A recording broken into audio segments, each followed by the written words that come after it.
Final Fantasy is one of the best known RPGs ever. However, some people may not know exactly why it is called Final Fantasy. Through this show, we will be playing through the entire main titles of Final Fantasy, and possibly the spin-offs. But for now, let us focus on the first game and its origins, starting with a young man named Masafumi Miyamoto. Masafumi Miyamoto founded the company Square in 1983. During that time, Miyamoto established Square as a branch for Danyusha Electric Company owned by Miyamoto's father. In 1986, Miyamoto separated from Danyusha and became an independent company, creating SQUARESOFT, aka Square Co. Creating unsuccessful games, SQUARESOFT was going bankrupt. However, in 1987, Hironobu Sakaguchi created a game inspired by Enix's success with the genre, Dragon Quest. If you didn't notice, it is the same Enix company they fused with later on to create Square Enix that we know and love today. The game is a fantasy RPG, and because of Square going bankrupt, was rightfully called Final Fantasy, it being their final fantasy game it failed. However, the game has succeeded and saved Square from going bankrupt, and thus, Final Fantasy has since created sequels and has been Square's main franchise. I will be playing on the 20th anniversary Game Boy Advance version because it has more stuff added onto it. Now with that said and done, let us play through Final Fantasy. Now, starting up the game, you are able to choose the 4 heroes and select their class as well as their names. In the game, you can change around the formation or order the characters are in, but seeing how you can choose which heroes can be on whichever order in the beginning doesn't seem to have a real purpose, unless you just want to rearrange. Anywho, I decided to have my friends be in the game, so I chose our classes and names. I made myself the Red Mage and named myself Daminar, followed by my bestie as the White Mage named X-Gurl. Then my best friend as the Warrior as Chief Longshadow, or Longshadow for short. And finally my other best friend as the Black Mage named Holtertop. Hold on, let me fix my name. Okay, now let us head off onto this journey.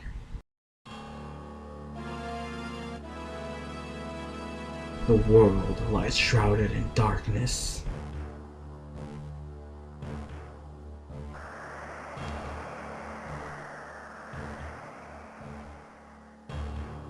The winds die.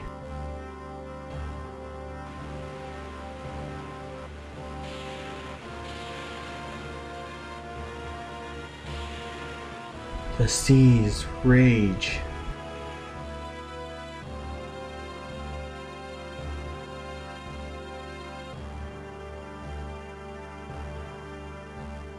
The earth decays.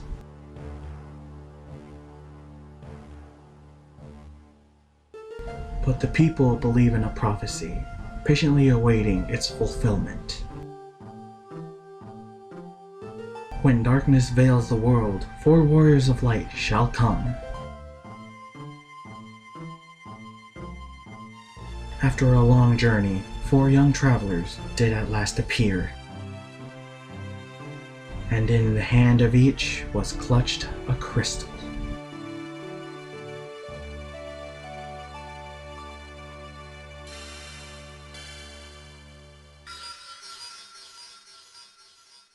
As our story begins, we're dropped into this world, standing right in front of a town. Well, you can move left, right, etc., so let's just get into the town. Once we talk to any guards in the town, he takes us to the king. Then the king asks us if we are the heroes. Then we flash him with our crystals. By the way, the reason for this thing is because I am currently playing on an emulator. Anyways, continuing on. The king asks for a favor of us, to save his daughter, the princess, Sarah. The king then tells us to go save his daughter, so off to the seas of adventure. Just heading north, we enter this place. Then just go straight to find Garland standing there in front of a knocked out Princess Sarah.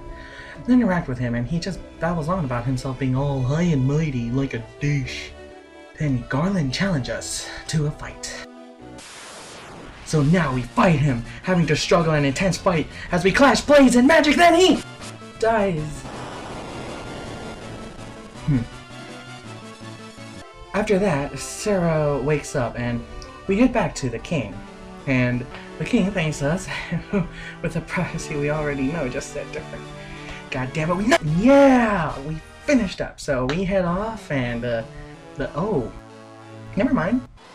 She stopped us to give us this loot that won't matter till later.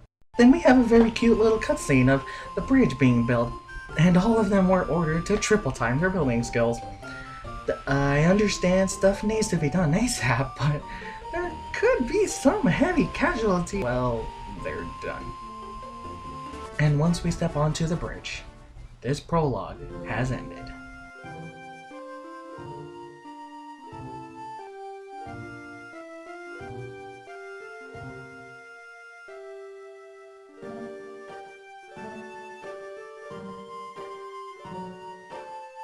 And so their quest began.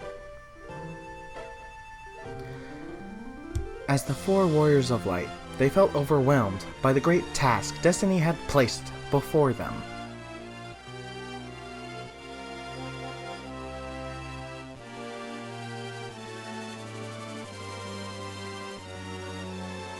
They did not even know the true significance of the four crystals they held in their hands.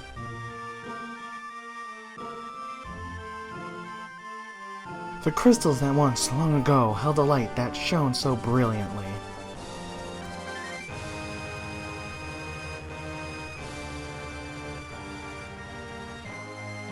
The time for their journey had come.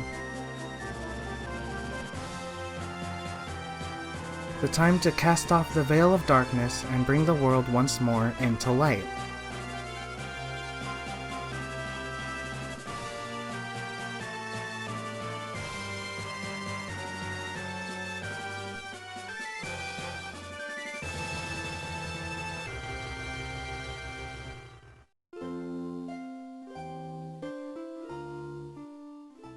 As we get off the bridge, the world gets bigger, and not really knowing where to go, you head north. Some people say that this is what throws them off the game, not knowing where to go, but this game was made in the 80s when games like Super Mario Bros. Or The Legend of Zelda were out. It's about the adventure and you, the player, as the hero, killing these monsters because you like it and no one else. Oh, X-Grell died?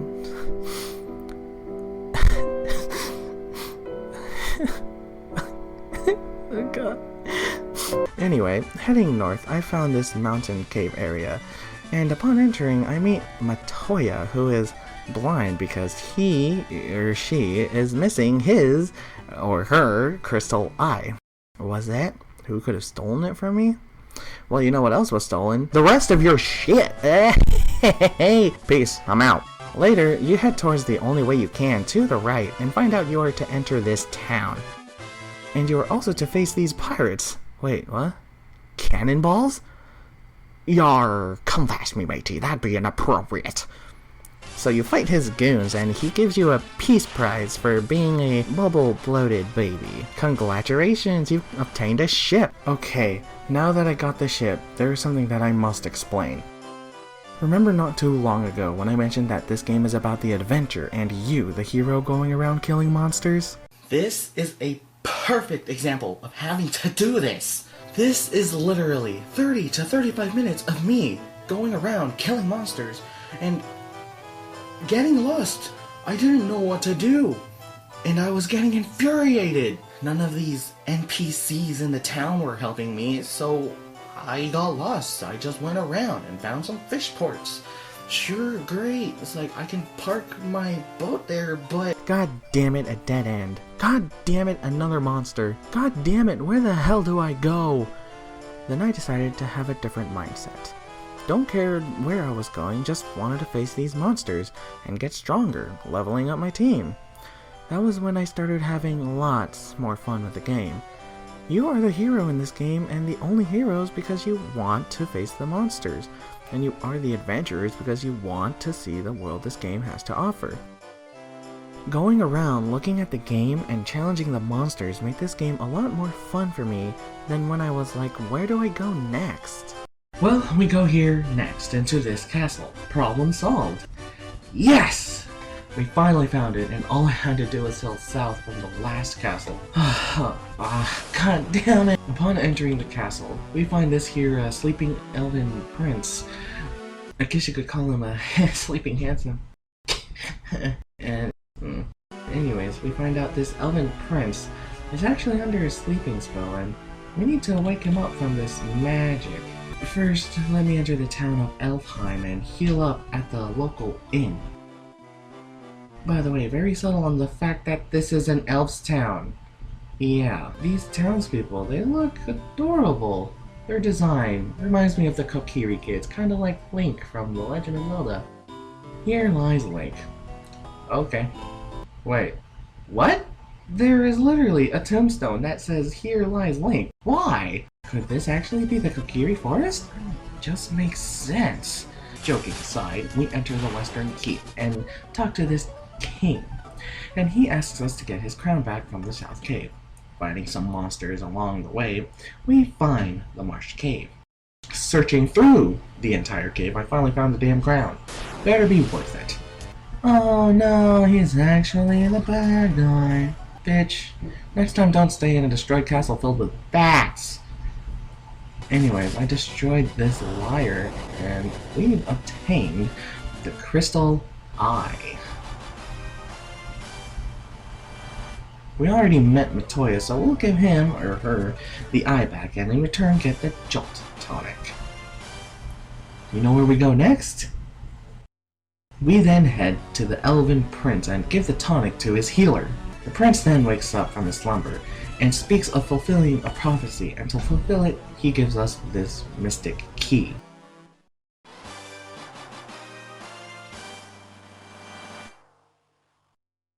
So we head back to the first castle and get this nitro powder, then sail and search till we have found the dwarf's cave.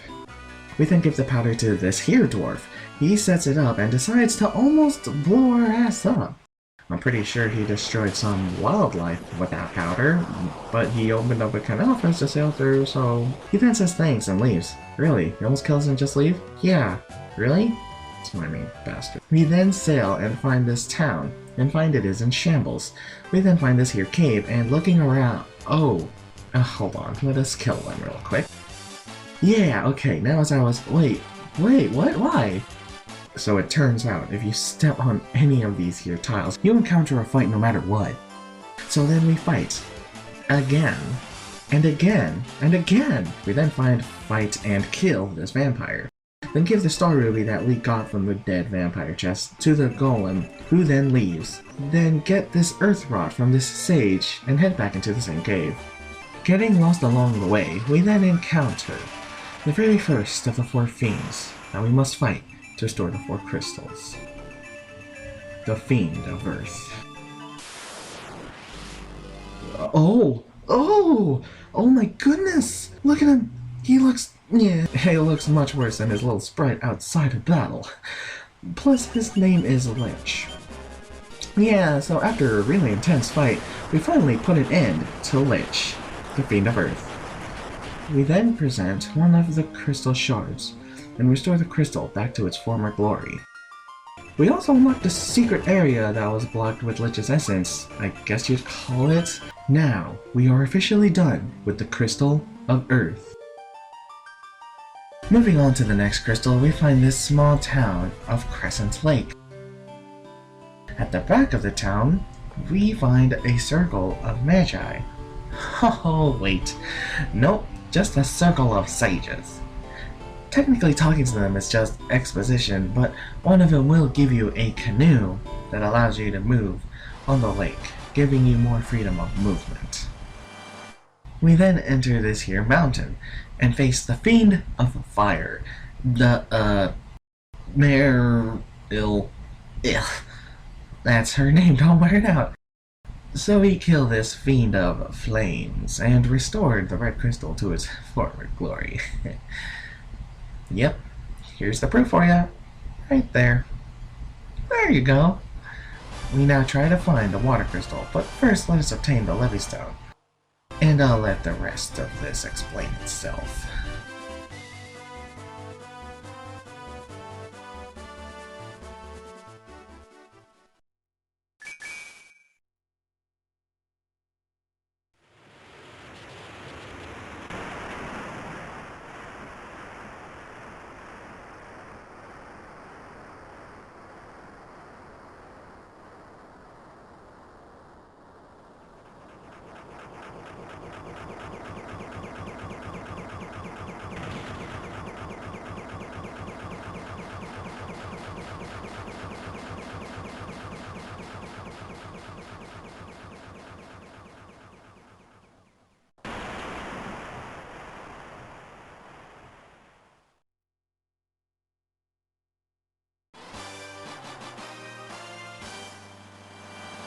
That's right.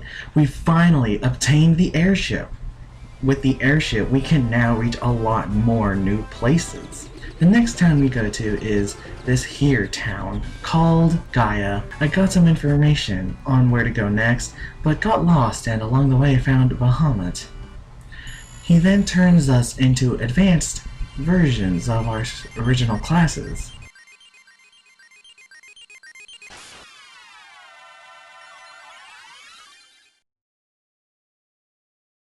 Sweet!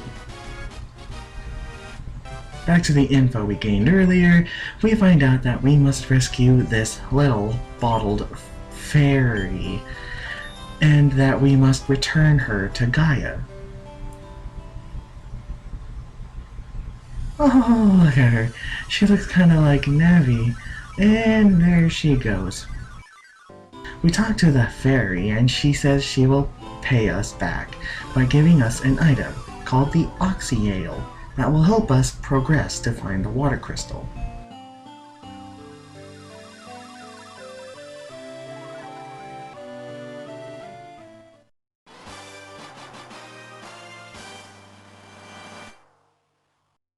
We enter this town and go up to this girl and tell her that we got the Oxyale, but she then tells you to save the mermaids and vanishes.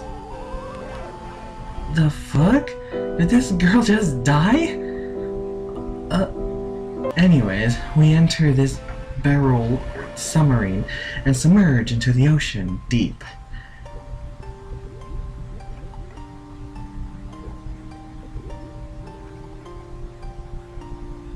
Oh, look at this goldfish.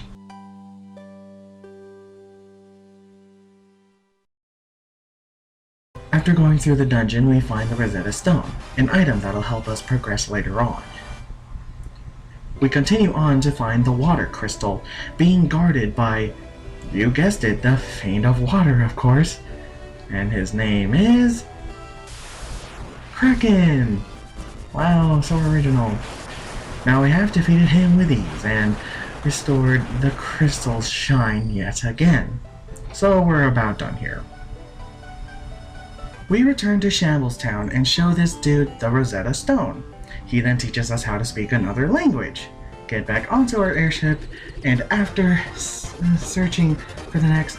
God damn it. We enter this town and we can actually talk to these guys. Go to this guy and he will give you a chime that we need to continue on.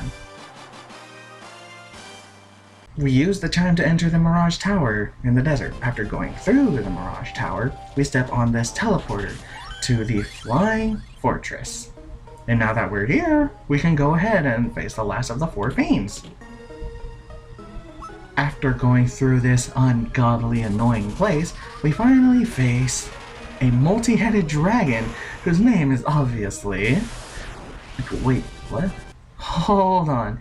If you saw a multi-headed dragon, I'm sure the first name you wouldn't think of is this. Anyways, we finally kicked his ass, this Hydra wannabe, whatever, and also restored the Wind Crystal, the final crystal, to its former glory. Now we must head into the final stage, where it all began here. It all began here. All of it. Here. Upon entering, we activate this orb using the 4 crystals, and now we must travel back in time to stop the true mastermind. Yes, it all just leads up to time travel. Going through the dungeon, it turns out you must fight the 4 fiends again, from Marilith to Kraken. But enough of that, it is time to face the final boss. Huh? Where is it? It turns out I lost the final fight footage when I found the final boss, so I had to start a new file from the very beginning. You don't know how upset I was when I realized this. I am a total idiot, retard, dumbass, and I am sorry for wasting your time, but I took the positive look to it. Turns out there are 6 different classes in this game, and we only played 4 of them. Doing some changes, I played as the thief named Totem Pole, my best friend as the monk named Alfonzone, my bestie as the white mage again named Jurex Waifu, and finally my other best friend as the red mage named Daywalker. So let's speed this up. Go through these places that you need to go, kill the mini bosses who get in your way for reasons, get these different items that will be important later on, give some of these items that are important, get 3 different ships, watch long cutscenes with some being unskippable, and let's become super powerful. As you can see, we already got the white and red wizard, but now we got the ninja and the master. Next, why? Kill the fiends of the 4 elements and restore the crystals of the 4 elements. How are we doing? Okay, well, let's continue on. So now we are here. It is time to face the evil. Within this, on second thought, let's face a few more bosses. We take the airship to this cave. Once inside, you realize this is the door that was unlocked after defeating the Lich. Don't remember?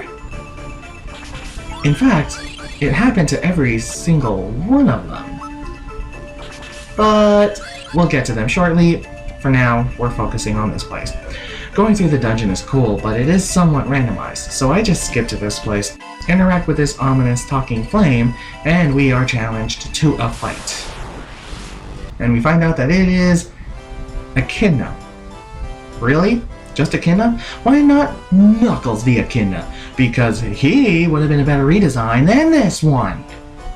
So we killed the secret boss Echidna, but there are more bosses here, so we'll just go back through the door and it turns out once you have beaten the bosses, you cannot turn back, which means we have to go through the dungeon 3 more times. So going through the dungeon again, I face a new unknown ball of flame. He states it is the end of my journey. We'll see about that, Mr. Cerberus, the triple-headed hellhound. He died. So my journey continues. Ooh, he even gave me a sword. Well, we're out. Anyways, on to the next boss. Actually, let me check the sword, but it isn't that good. Continuing on. Next, hey! He's actually blocking an item of interest. Now I have a reason for fighting him. So let's find out who he is. I think they missed an opportunity to just call him Airman. But whatever, he's dead. He's dead. There was nothing special in that chest, by the way, but 3 out of 4 bosses done. So on to the last guy. So we finally talk to this unknown flame, and he just tells us to die. Whoa! He may only have 2 heads, but seriously, that fiend Tiamat, yeah, the Hydra wannabe, he ain't got shit on this guy. They could change his name though. So we defeated the dragon, the last of the 4 monsters here. Now we have finally beaten the Earth Shrine. We head on to the next dungeon.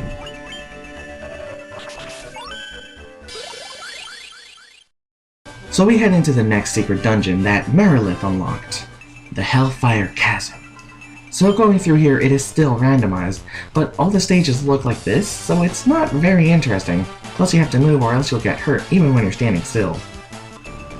Anyways, going through the dungeon, we find this little flame right here. He then claims himself as Scarmiglione, and claims our defeat before he has won. Well, he looks extremely underwhelming. Especially when he just claimed that he would kill us. Well, we killed him. Another boss down, now we head on to... Wait, what? He's still alive. He even said we gave him a good death? Oh my god! Okay, hold on. I don't think you guys understand the ramifications of this! Anyways, we defeated this nightmare, and we head on to this warp pad. But it seems our journey ain't over yet. We go to the next area through here. Wait, I didn't leave the area. But why? By the way, even if it looks like the overworld map, you cannot use your tent.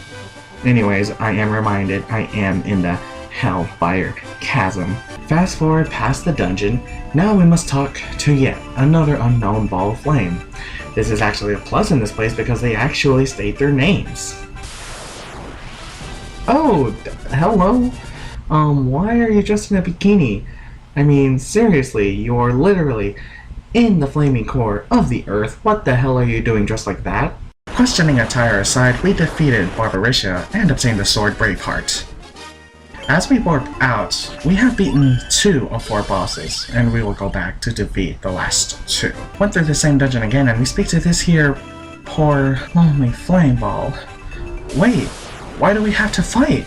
You just said you're lonely and then asked me to keep you company.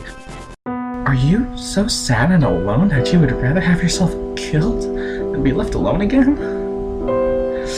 Well, we give him the sweet release of death that he so asked for. And we continue on to head for the last boss in this dungeon.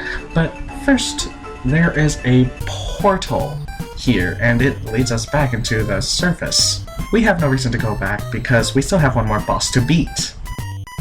We talk to this flame, who is now an obstacle to get to that treasure chest. Also, his name is Rubicante. Well, color me red. Well, we killed Ruby Sr. He even gave me a sword. Sweet! And the treasure was just a ribbon. Great! Well, we finished the Hellfire Chasm, so we are off to the next dungeon.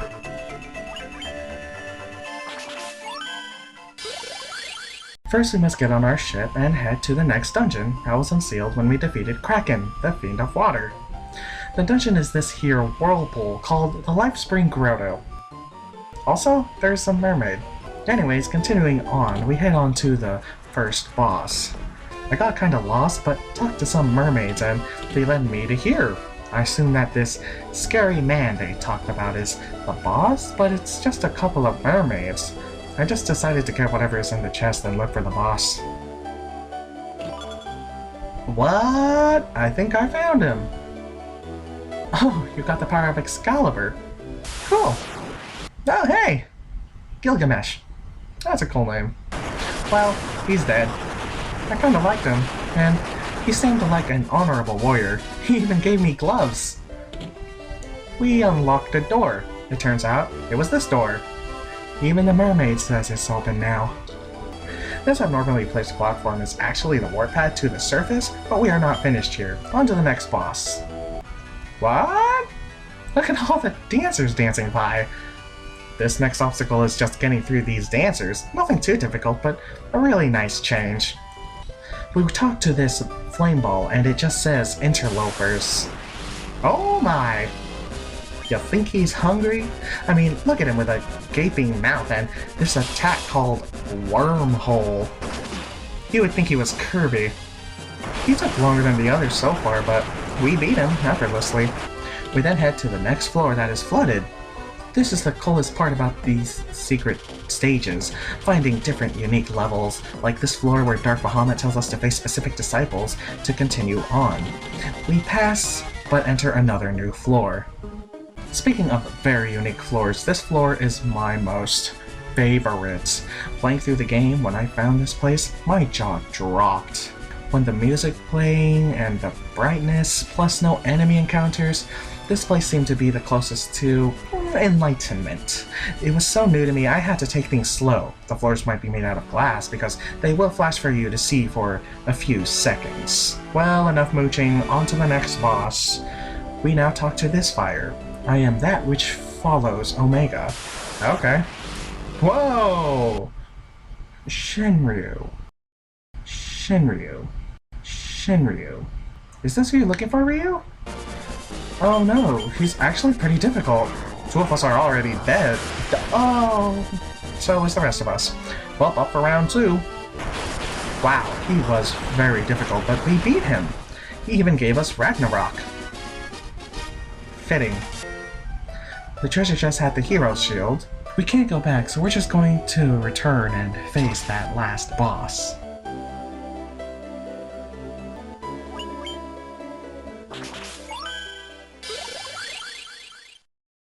We are finally here to face the last boss of the Life Spring Grotto.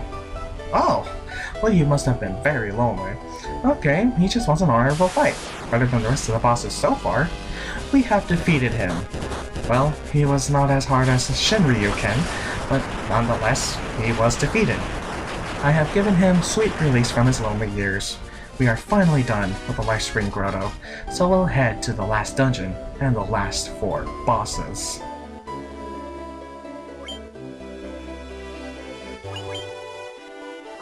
Our final trial will end with the Whisperwind Cove. After going through the dungeon for a while, I found myself in this floor that looks like an empty town. There's even this inn that is fully functional. But I wanted to look around first to find treasure chests, and maybe some people. I wanted to look through the town and see if there might be some special mission, or maybe on the second floor. Oh shit, full of regrets, I ran to the next floor. Turns out this guy needs parts for his friend, so we get the 2 parts, the leg and the exoskeleton. He then says, "Thanks for doing the job that no one wants to..." Excuse me? Did you just choose not to help your friend? Anyways, on to the next floor. Going through the dungeon again, I found this little beaut. A floating island! Whee! Oh, sorry. Enough gushing. On to the first boss. There he is, just waiting there. Well, let's not waste any time, man. Wait, what? Dude, use your words. Defeated. Hey, what's up here? I think it's... Oh, yep. Anyways, onwards. At some point, we must get this guy's beavers back. Tag-ure it, tag-ure it, tag-ure it. We did it! Now we're going to face the second boss. Here he is. He says, "Haha, what we hear? I'm armed. Ain't armed." Wait, an octopus monster? Oh god, what horrific monstrosity will we find? Oh, that's what he looks like. Man, he doesn't even look like a threat. And I thought Kraken was unoriginal. Anyways, he died. Now on to the next... Wait. Hold the phone. Where is the next warp tile? This can't be the last spot. There's not a warp here. No, there's not a warp up here either. Did I make a wrong turn at some point? No. There's nothing down here either. Oh, man. Do I have to go through the dungeon all over again? Dang it! Now I have to go through all the trials again. Here it is. And now I am surrounded by fire. This guy says they be restless souls and that we just have to listen to their feelings. This is a skeleton who we've encountered many times. He says that his body still feels pain and that he thinks he doesn't make much of a fighter. This is a minotaur, and he says that everywhere he goes, he gets made fun of. He then says that he can't use magic and that he makes up for it with muscle. This is a Sahagin. He says that he only went out to see his clan's princess. What a mistake indeed. This is a ghoul, and he just says that his rotting flesh hurts. Gross. Yeah. Everyone tells me their secrets or whatever, blah blah blah. Oh, me! Your treasure? Wait, what? Oh! Hey, I remember you! Okay, I guess we're doing this now. And he's dead. He curses us, but nothing really happens, just pointless spite. Medusa, Goblin, Mummy, can't say your name, Hilgigas, and... Oh, yep, it's me! You'll have your revenge, but you are already dead. Well, we're fighting again, and assuming how easy Alstos was... Yep, we won. Finally, the Dark Wizard, and onwards. Now things are getting really interesting. This fairy tells us that there are helpful fairies, but there are also trixies. She even tells us that we won't know which fairies will be evil, and the only way to know is to talk to the fairy. So what is the first thing to do? Talk to the very first fairy within sight, and she heals us. And after that, I talked to the very next fairy within sight. She was a trixie. And the results? We are in very critical condition. Hey, can you heal me again? What? Well, since she won't heal me and now having trust issues, I just have your ex-waifu heal all of us. Avoiding all the fairies, I find a single fairy away from the rest. It turns out she unlocks the staircase. Please ignore that, we're continuing on. So, I found this place and... What? Stand? Country? Harm? Wait, what? Oh! They're undead. It turns out everyone you talk to here has been brought back to life. Without their consent, I should add. They are actually forced back to life. I continued on and later found the king and queen. The queen says her soul is bound to that of the king. I'm pretty sure by the name she is the one who brought the people back to life. I then killed her. but then the guilt rushes over me when I read the next thing she says. If you think about it, she probably did this for the king, because when we fight him, he's a mummy, but without hesitation, I killed him because all he worried about was his kingdom, but he is a king, so it makes sense, I guess. However, I found this revenant who says being brought back to life is harsh. Oh my god! I'm starting to feel all the sadness and regret from this floor. Yeah, I think I'm done with this place. I then find a way to the next floor. Upon entering the next floor, this dwarf tells you what you have to do, but because he speaks in dwarf, it is hard to understand, so let me translate for you. All the dwarves here have a problem.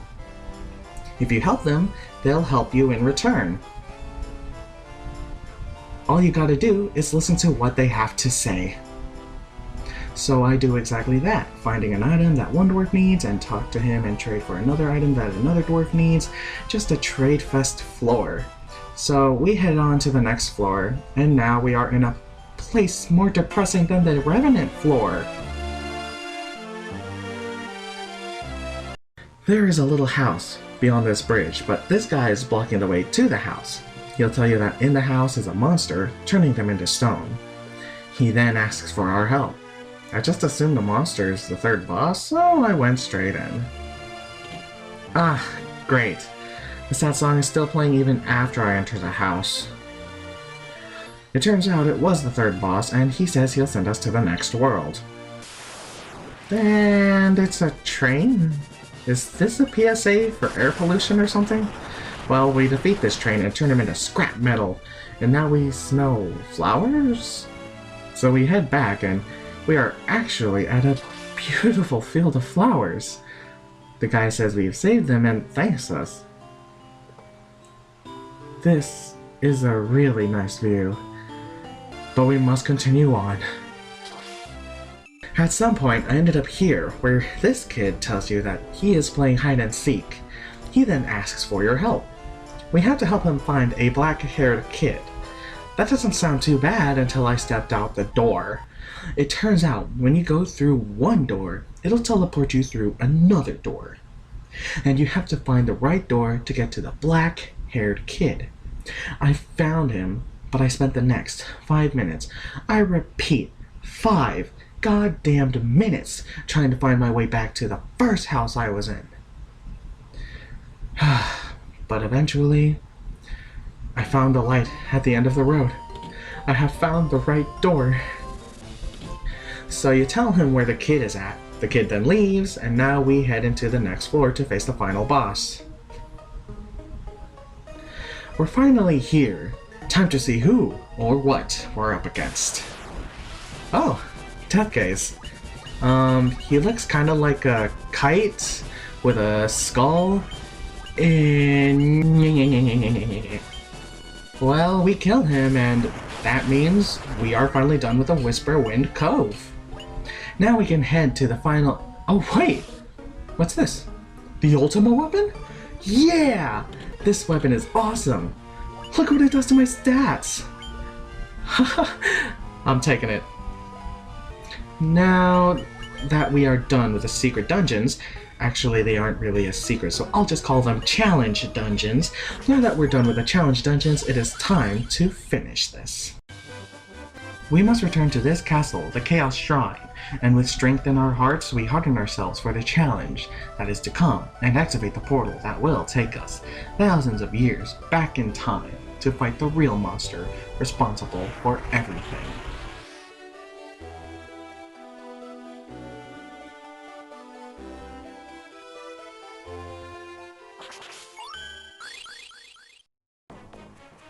After going through the dungeon a bit, we find out that the loot that the princess gave us earlier is used on this panel. But honestly, I forgot about the loot, so let's continue on.